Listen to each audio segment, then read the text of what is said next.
Assalamualaikum warahmatullahi wabarakatuh. Perkenalkan, nama saya Muhammad Abdul Saputra, kelas reguler B, Akademi Farmasi Yamasi Makassar, dengan NIM 21049 AF. Dan saya hormati Bapak Dosen Maulana Zulkarnain Imansyah Esfran M. Biomed. Pada kesempatan kali ini, saya akan menjelaskan mengenai materi tentang sistem integumen manusia.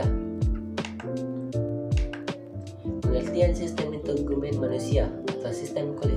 Sistem integumen adalah sistem organ yang membedahkan, memisahkan, melindungi, dan menginformasikan hewan terhadap lingkungan sekitarnya.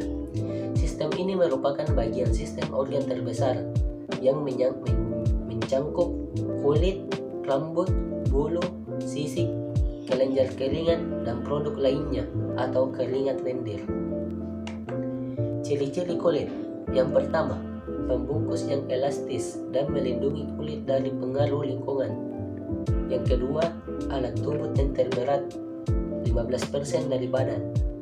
Yang ketiga, luas 1,50 sampai 1,75 mm. Tebal rata-rata 1,22 mm. Daerah yang paling tebal 66 pada telapak tangan dan telapak kaki, paling tipis pada daerah penis. Anatomi kulit. Kulit terdiri dari 3, yaitu epidermis, dermis, dan lapisan subkutan. Epidermis terbagi menjadi 5, yaitu stratum germinativum, stratum spinosum, stratum granulosum, stratum corneum, dan stratum lucidum. Saya akan menjelaskan stratum corneum. Stratum corneum terdiri dari lapisan kulit yang paling luar, terdiri atas beberapa lapisan sel-sel gepeng yang mati, tidak berinti. Protoplasmanya telah berubah menjadi keratin zat tanduk, terdiri dari 15-30 lapisan keratin. Stratum lucidum terdapat langsung di bawah lapisan comeum, lapisan sel terang, lapisan sel gepeng tanpa inti. Protoplasma yang berubah menjadi protein elerdin hanya ada pada kulit yang tebal, tampak lebih jelas di telapak tangan dan kaki. Stratum spinosum terdiri dari 5-8 lapisan. Lapisan yang paling tebal 0,5 mm. Sel berbentuk poligonal yang besarnya berbeda-beda karena adanya proses mitosis. Terdapat sel Langerhans. Lapisan ini memproduksi keratin. Lapisan ini merupakan protein yang tidak larut air, menjaga kelembapan kulit. Stratum ini juga adalah stratum yang paling besar di antara yang lainnya, yang paling tebal. Selanjutnya, stratum basalis. Stratum basalis, lapisan epidermis yang paling dalam, berkontak dengan dermis, terdiri atas sel-sel berbentuk kubus kolumnar, terdiri dari sel pembentuk melamin yang mengandung pigmen. Sel-sel basal mengadakan mitosis dan berfungsi reproduktif. Dermis atau corium merupakan lapisan epidermis yang terdiri dari jaringan ikat yang terdiri dari 2 lapisan papilaris, terdiri dari sel fibroblast yang memproduksi kolagen dan retikularis yang terdapat banyak pembuluh darah, limfe, dan akar lambut, kelenjar keringat, dan kelenjar sebaceous. Lapisan dermis berisi 3 jenis jaringan, yaitu kolagen dan sel serat elastit, otot saraf, mendapat suplai darah dan saraf. Lapisan di bawah epidermis yang jauh lebih tebal daripada epidermis, sensor aparatus, sentuhan, tekanan, temperatur, dan nyeri. Terdiri dari dua bagian, pars papillare dan pars reticulare.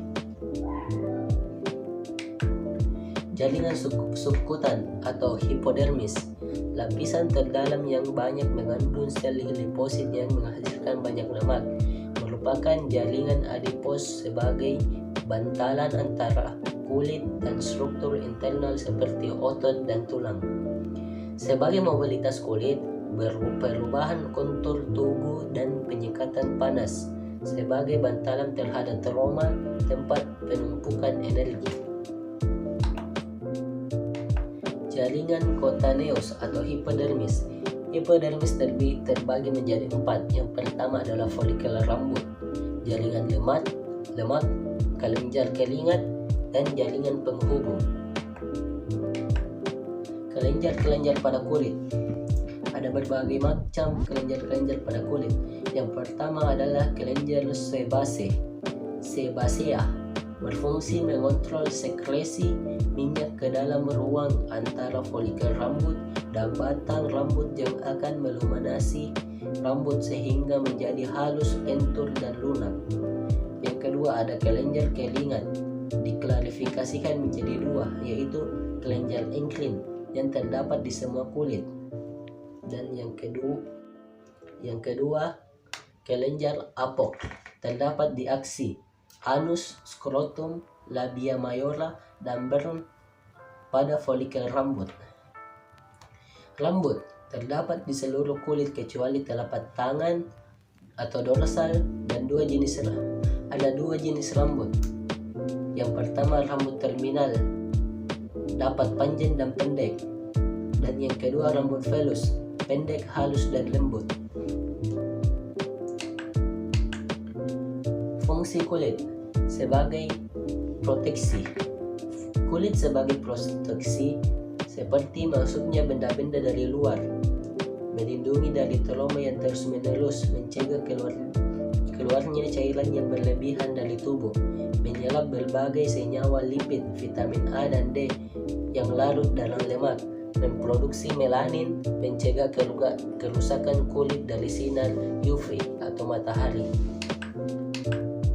Fungsi kulit yang kedua, mengontrol dan mengatur suhu tubuh. Vasokonstruksi pada suhu dingin dan diindasi pada kondisi panas, peredaran darah meningkat menjadi penguapan keringat.